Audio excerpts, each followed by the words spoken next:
everybody, and welcome to another episode of Connect Conversations. Today's conversation is all about Six Sigma, brought to you as a part of MOBIUS Connect's ongoing YouTube series. I'm Kim Fugger, the manager of MOBIUS Connect, and I will be your moderator for today's session. First, I'd like to take a moment to introduce the host of Connect Conversations series, Global Reliability Improvement experts, Doug Plucknette and Ron Moore. Doug and Ron, are you both with me? We're here. Absolutely. Okay, fantastic. Well, before I pass the microphone over to you guys, I want to encourage our audience here today to submit any questions that you have in the question panel of your screen. Submit them here for Doug and Ron to answer. They will be more than happy to answer your questions today live on the air. And if they don't get to your questions, we will send them to them after the webinar here today for them to get answered. Please do not feel like you'll be called out. Your answers will be read and aired anonymously. Doug and Ron are here to provide their advice and perspectives from their experiences and are here to help you. All right, Doug and Ron, I'm going to pass things over to you. Okay, great. And thanks for coming back if you're coming back from a previous one. And thanks for being here if you're new. Today, we're going to talk about Six Sigma. And so Doug and I are going to share with you our experience with Six Sigma. I'm not a green belt. I'm not a black belt, but I've seen Six Sigma in action, so to speak.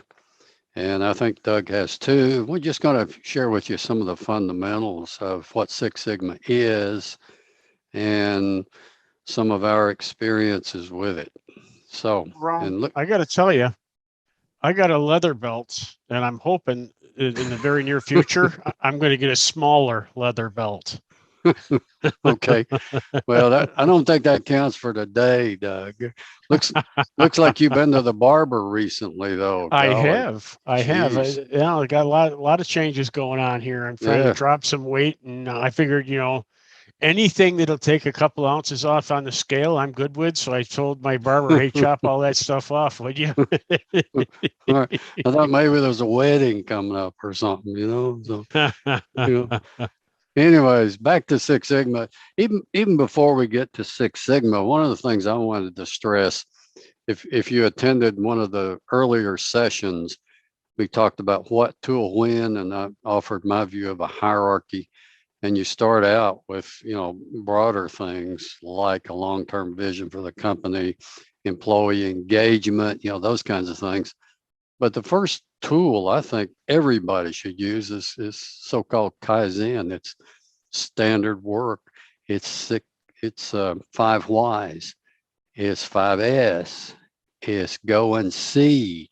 It's structured improvement time. You can eliminate, gosh, I don't know, 78% of problems by just doing the basics really well. And then you kind of migrate down through TPM until you get down to tools like Six Sigma.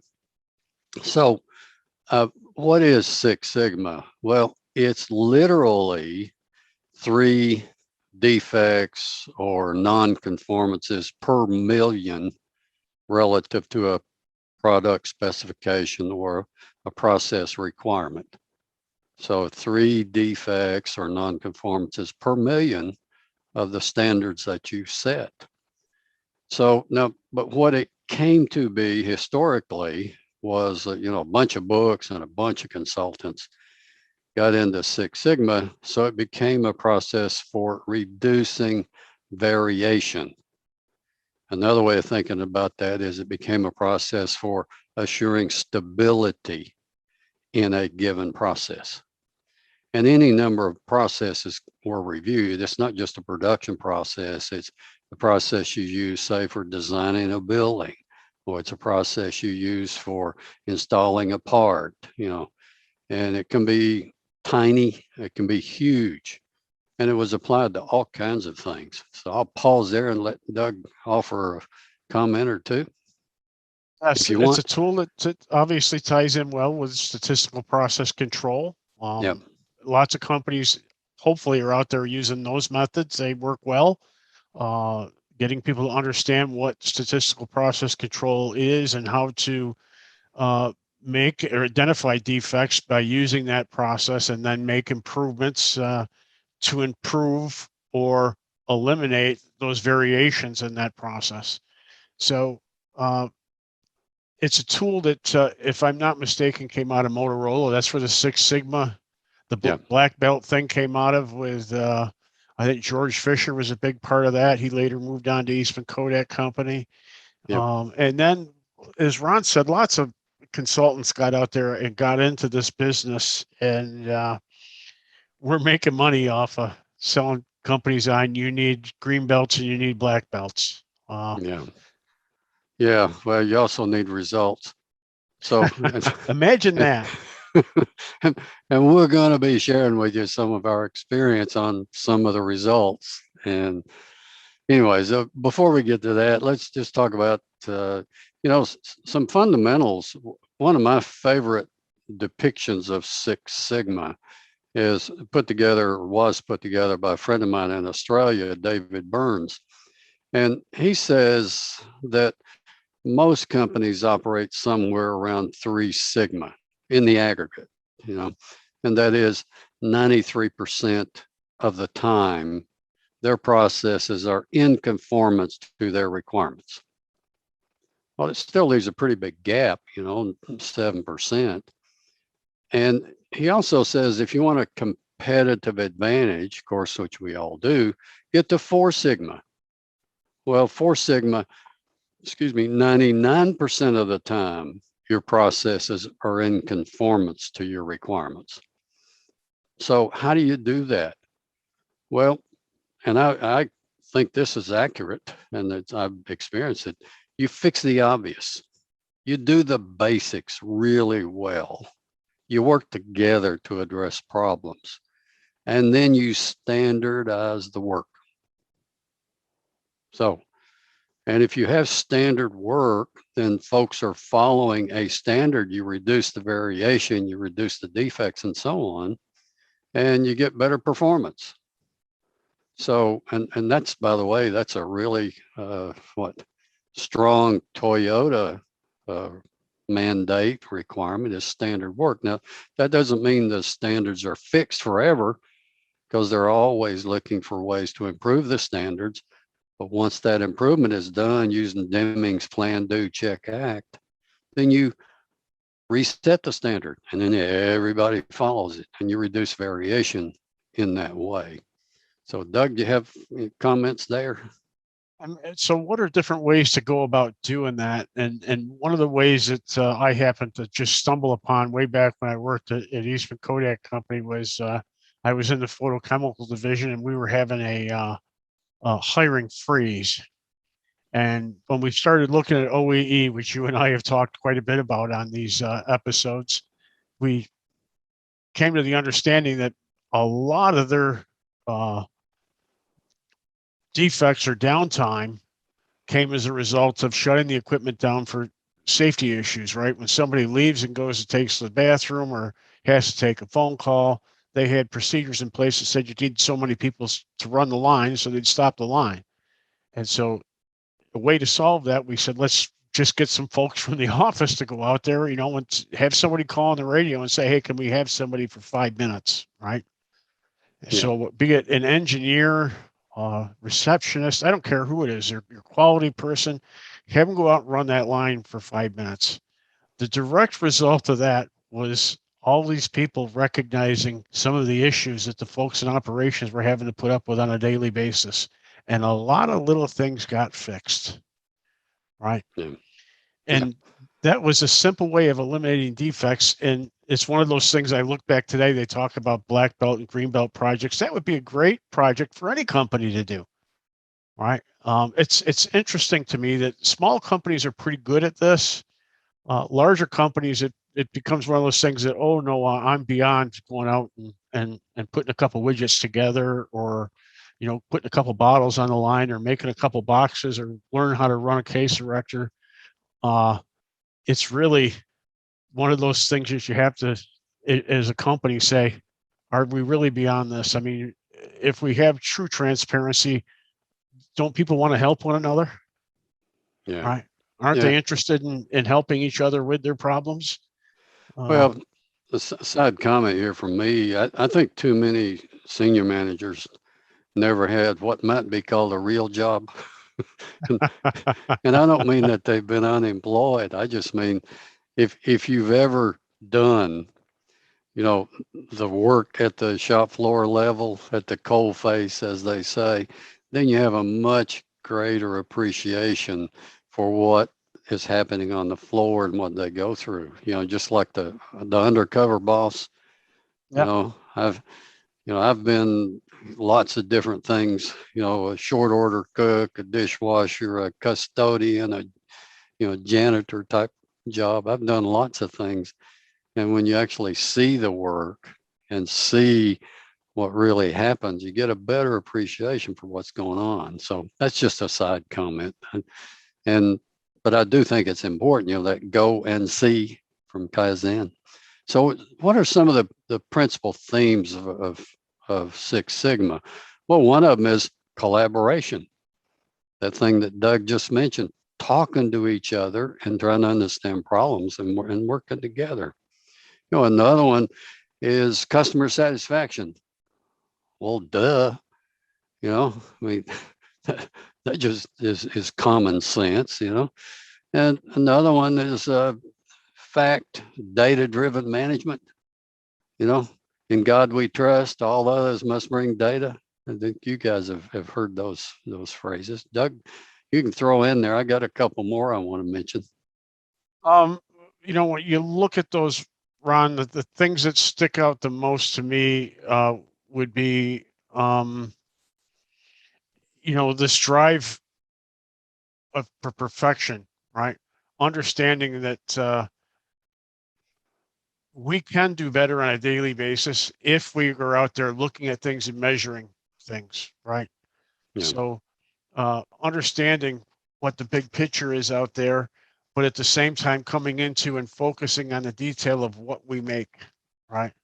Yeah. It's amazing when you talk to different things. My father worked on a piece of equipment that they worked into a tolerance of millions, right? And when you tell people that, they look at you and go, to the millionth, yeah, to the millionth. How do you measure that?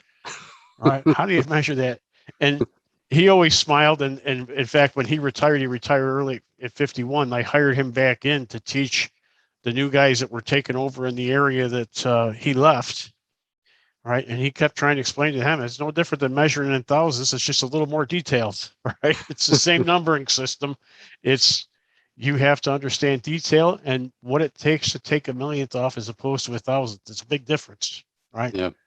But it also includes, though, a tolerance for failure. Yeah. It's strive for perfection. But if folks make a mistake, then you say, okay, what did you learn? What can we do differently next time so that we improve this further? So that goes with that striving for perfection. You can't just hammer people if they do, don't quite achieve it or do make an error. You got to go back and stress the learning activity. Yeah. And the important thing here is it applies to everything, right? It's not just the widget that you're making, right? It applies to the design of the equipment you're doing it with, right? Let's eliminate defects there. We know if we eliminate those early, the chances of things going wrong down the road become less and less and less. So it's also taking that step back to look at from the get-go, what do we need to do to make sure this is right? Right? Stepping into the middle of this, and that's what most companies are doing, is very, very difficult. Yeah. Right.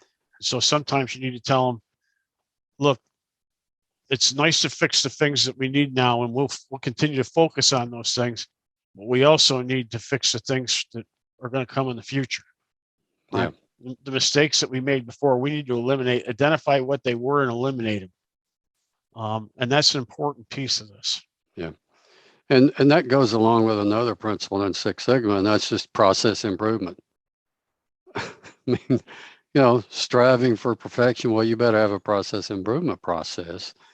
And then, and the last one, which also fits in there, is proactive management, being proactive about eliminating the defects that are stopping you from being, somewhere near perfect.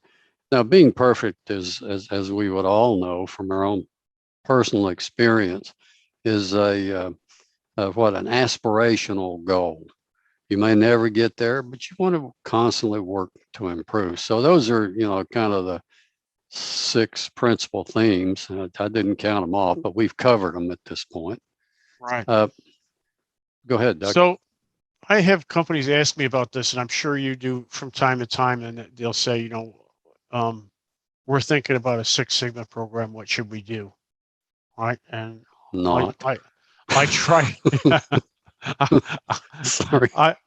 I try to be open and say, okay, have you started with the simple things first? Right. I would start there.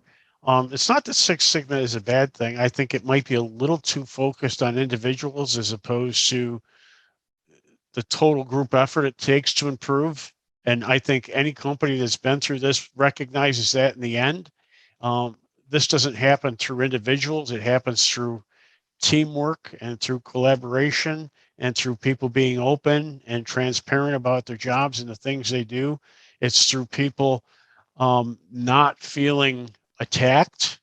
It's through people feeling as though they can share openly what their concerns are and the problems that they're having.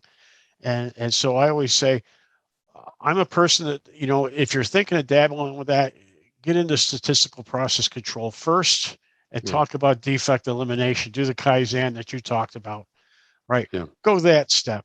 The trophy concept behind Six Sigma is one that has always bothered me. Well, we ended up with 2 green belts and a black belt, and then we promoted them and they went off to a different division or part of the company. And all right, so how'd you make out in the end? Well, now we got to start over. What? Yeah. If you did things right, those concepts would have stuck, right? Yeah. If you're using it to identify somebody to promote, I don't think that's why the process was put together. I don't think that was the meaning behind it. And it somehow turned into that. Yeah. Well, there's some other things that Six Sigma stresses, being being stable, having process stability and being innovative. Because if you're innovative, you're going to have to make changes and you're going to have some transient period there where things aren't stable. But those are not, in my mind, at least not contradictory, because you're constantly trying to improve. And even though you got initially a little instability at that higher level of performance, the low end of that higher level will be higher than the previous stability. So you're making improvements and eventually you get that stabilized. So that's one. Another one is, seeing the big picture, where do we want to be in 10 years and the details, because if you don't get the details right, you'll never realize that big picture. So, that's, and to me, those are not inconsistent. And then the third one is being creative, right? Being creative and rational. Now, those may sound contradictory too. We know lots of creative people who couldn't find their way out of a wet paper bag. They can't remember, where they live. But and then creativity, by the way, it's I think there are levels of creativity. Some of the most creative things I've ever seen were done by a shop floor guy. Yep. And you wouldn't think that, you wouldn't assign them creative projects, but they see things and they come up with really simple, easy solutions. Well, hell, that's creativity. Just one side story on that is, and I don't remember who told it to me, but there were some customers really unhappy because they were getting empty boxes of product. So the filler wasn't filling it or some such thing. And the engineers got to work and they were going to put in wave belts and x-ray scanners and, whatever, right? And they said, well, we better go out and look at this. And they went out and looked, and the operator had put a fan in front of the conveyor belt. And when an empty box came by, the fan just blew it off. There you go. Isn't that creative? That's very creative. And they didn't have to spend $500,000 on stuff, you know? Yep. So, but to get that creativity out of your shop floor, what do you have to do? Well, you have to have structured improvement time that engages them in coming up with those ideas that solve problems and make it easy. So anyways, another principle, and this is used quite a bit. It uses the DMAIC model: define, measure. See, DMA, analyze, improve, and control. Now, I'm not particularly fond of DMAIC per se, because to me, it just strikes me, it's like plan, do, check, act. Yeah. That's Deming. Deming, hell, he's been dead 25 years or 30. So to me, that just seems the same. And you can detail what those words mean. But a lot of this stuff to me is kind of a recasting some fundamental tools and principles that I think everybody should apply, So anyways, that's those are some of the fundamentals. Now, some experience, or you got some other comments on the principles, Doug, before we get to some things we've observed? You mentioned Deming, and I used to have a bookcase just like yours in my office. Yeah. And when it started overflowing, my wife said, you got to do something about those books. And a lot of them were just novels that I read on the road, John Clancy and James Patterson or whatever. So I said to her, look, I need more space in the office, have a garage sale. You're talking about doing that. Go ahead and sell them. And she says, well, is there any that you want to keep? I said, yeah, I'll put the ones I want to keep up here on the shelf. Well, I stuck the ones I wanted to keep, and there was a couple more. And so I just stuck them on the shelf next to it, And then she had her garage sale, and she called me one night. I think I was in Colorado when she called me, and she says, hey, I sold one of your books, and the guy that bought it was pretty excited about it. It had somebody's signature in it. Oh, it was Deming. Oh, jeez. Yeah. So that's my favorite reason. That's my favorite Deming story. Yeah. So, anyway, I'm a Deming disciple. So for what that's worth. And that was, I could tell you, Kodak was big on statistical process control even before Fisher came in. And I took a process to learn about that, and then ended up, I was still a tradesperson at the time, made some suggestions that paid quite well as a result, based on data that the operator was writing down. This is before, there was Microsoft Excel and data analysis tools like that. It was all number crunching by hand. And so that stuff is powerful. And those concepts, I hate to pick on it. I know I did pick on the Six Sigma a little bit, right? But those concepts are solid, right? And they should be taught across your organization, not just to a few selected individuals. Your maintenance people need to understand process control. Your operations people need to understand it. Of course, the quality people, right? But it applies to everything. When we get into safety and environment, we can look at those statistics and improving those and how we perform there, right? It goes across the board. So the concepts are solid. It's really how are you going to manage that? And let's have success first. And you and I have talked about that a lot, the importance of going out there and having some successes. Start with the easy things and then getting people engaged. Once you have them engaged, that's the time you start bringing concepts like this in. Yeah. Well, one of the plants that I was at, they had launched a big, huge Six Sigma program, and they spent a bucket load of money getting folks trained as green belts and then a few folks as black belts. And I was sitting with one of their black belt teams, and they were reviewing a project that they had done. And basically the project was, now honest to God, the project was, should we plan and schedule our maintenance?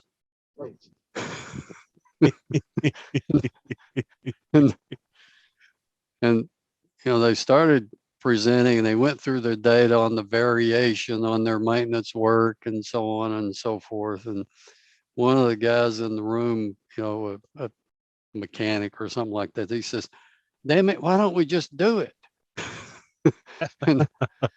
and anyways, they went through all this, and I said, after they looked at me for, what were my comments? And I said, what he said. And they paid me a lot of money to echo. Come in and say what he said. Yeah. And so the point being, there's a really broader lesson here. They got so engrossed in analyzing the data and following the DMAIC process, they never stepped back away from it and said, and asked the question, do we already have a solution for this? Or is this so obvious that maybe we should just go ahead and do it? And so sometimes you can get your head, and they did, got their head so buried in the data, they forgot to ask, well, let's just do what makes sense. And if that doesn't work, we'll try something else, rather than spending, really, they spent $1 million, and I reckon they could demonstrate $50,000 in return, which is not very good investment, Yeah. And so that's just one comment. If you get too buried in the process as opposed to the result, then the process will overwhelm the result and you'll never get there. And the other criticism I have of a lot of these more advanced tools is that if you don't do it properly, what can happen is you'll have whatever, 3 or 4 or 5% of your workforce, they're black belts, right? So they create projects, and the projects bring in whatever, 2 or 3 folks or 4 or 5 folks to work with them. Well, you still got 500 people out there engaged who are not engaged, and they think you're just a bunch of propeller heads or gearheads over in a box somewhere working to make their life more difficult. So if it turns into something like that, where it only engages 3 or 4% of the workforce while you ignore the other 96, then it's really a bad process.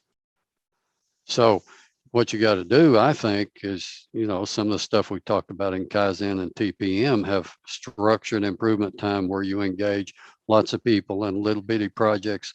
Yeah, you can have the fancy advanced RCA, RCM, Six Sigma stuff going on, and probably should for the more complex problems. But don't forget the other 95% of your workforce. So those are my 2, criticisms of Six Sigma. No, Doug, do you have anything to add to that? I think I've said my piece on Six Sigma. As I said, I think that there's some solid concepts there. I think companies should do the simple things first, and then once you have folks engaged, and again, when I'm talking about folks engaged, a good percentage of your workforce is engaged and out looking for defects and finding defects and eliminating defects. That's when you step into something that's a little more detailed, such as Six Sigma. Again, start with statistical process control end of it, get it across so that people understand it. And then if you want to focus on, we need to train a green belt or a black belt down the road, sure, why not? Well, the other thing that can happen is you learning, right? The classroom learning, which is what a green belt is, has a half-life of about 1 week. Yeah. So if you don't take what you just learned and apply it straight away, a month or 2 months from now, it's going to be gone, and you will have wasted, a bunch of money. So anyways, it's really important to engage the entire workforce and to do the basics really well first. And I think if you do that, you're going to do well. Toyota, they don't use Six Sigma as one of their improvement tools. They use the more, the standard Kaizen, TPM type approach to things. And they come pretty close to achieving that 4 or 5 sigma zone just by doing that.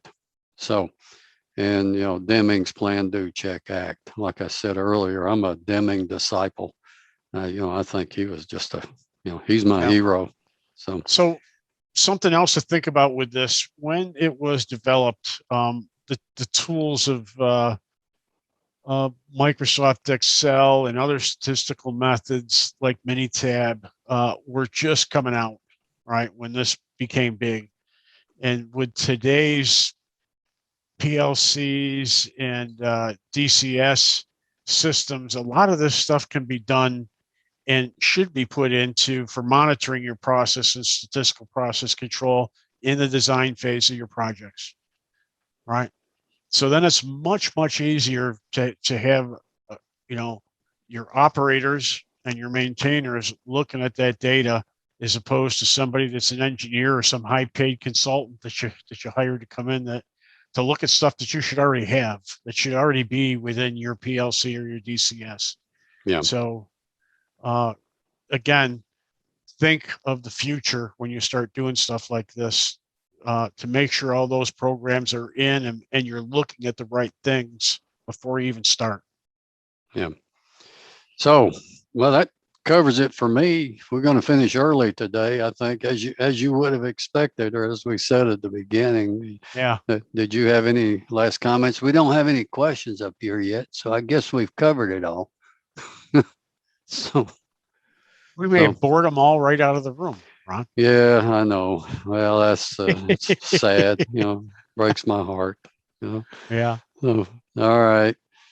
So let's see. We're going to turn it back to Kim, I guess. Is that? You are right. Well, thank you both for another great conversation today. This was an awesome, short but sweet conversation. And on behalf of our entire team here at MOBIUS Connect, thank you to our wonderful audience for joining us today too. Just as a quick reminder, you can see past episodes of Connect Conversations on YouTube, and we will share the link to subscribe to our YouTube channel in an email following this webinar. Be on the lookout, as new episodes typically air every Tuesday at 2 p.m. And if you are interested in engaging with other industry professionals or would like to participate in the industry's live feed and forums on MOBIUS Connect, you can at www.mobiusconnect.com. Thanks again for joining us. Have a great day. Please stay safe, and we will see you all next time.